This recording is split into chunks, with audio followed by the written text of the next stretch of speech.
పద్దెంది పడిమెట్ల పైకెక్కి గుడికేగు భక్తులకు ఎదురొచ్చే బంగారు స్వామి ఇరుముడులు స్పృశించి శుభమనుచు దీవించి జన బృందముల చేరే జగమేలు స్వామి తన భక్తులనరిల్చు తప్పులకు తడబడి ఒక పక్క ఒరిగెన ఓంకారమూర్తి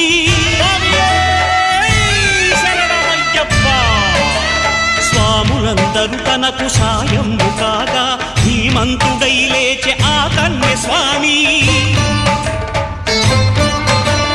పట్టబంధము వీడి భక్తతతికై